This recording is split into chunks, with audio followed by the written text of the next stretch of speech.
Hi guys, welcome back to another video of commerce. तो कैसे आप लोग? तो आज अपन बात करने वाले हैं क्लास 11 बिजनेस स्टडीज में फिफ्थ इंश्योरेंस प्लान के बारे में, that is children's endowment plan और children's endowment policy.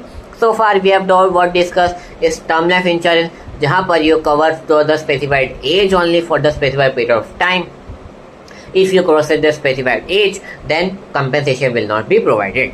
Second, we have discussed about annulment, यानी कि maturity of the policy और the death of the policy holder, whichever is earlier आपको पैसा मिल जाता है, जो कि एक बहुत कॉमन प्लान है, यहाँ लोग लेते हैं.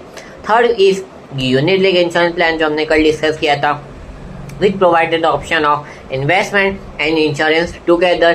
एक मेजर पोर्शन जाता है for purchasing the units of the mutual fund and the company will be decided by us, हम कहाँ पर इन्वेस्ट करते हैं, and the smaller part will go for insurance. And the fourth we have discussed about whole life insurance plan, which covered the majority life of the insurance holder.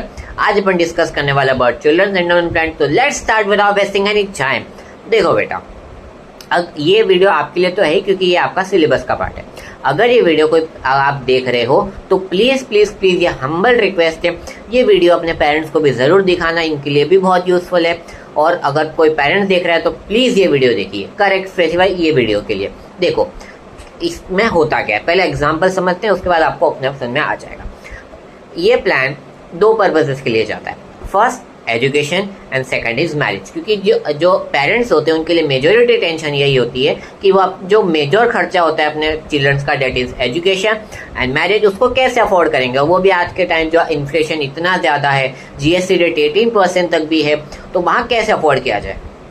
तो इसके लिए इस plan में आप यानी कि पेरेंट्स लोग क्या करते हैं, एक specified age of their children. For example if I am 22 and I have decided कि मेरी मैरिज 30 ईयर्स में होगी, तो मेरे पेरेंट्स अभी 22 से 30 यानी कि 8 ईयर्स के लिए प्रीमियम पे करते हैं to the insurance company 8 years के लिए. And when I attain the specific age of 30 years, then the premium accumulated with so much amount of bonus, वो अमाउंट मुझे मिल जाएगा फॉर द मैरिज, ताकि हम वो पेरेंट्स उसको अफोर्ड कर सके. एंड सेकंड, अगर मेरी पेरेंट्स की डेथ हो जाती है, या जो अगर फॉर एग्जांपल मेरे फादर की डेथ हो जाती है, ना भगवान ना करे, तो उस टाइम पे अब हमारी कोई लायबिलिटी नहीं होगी.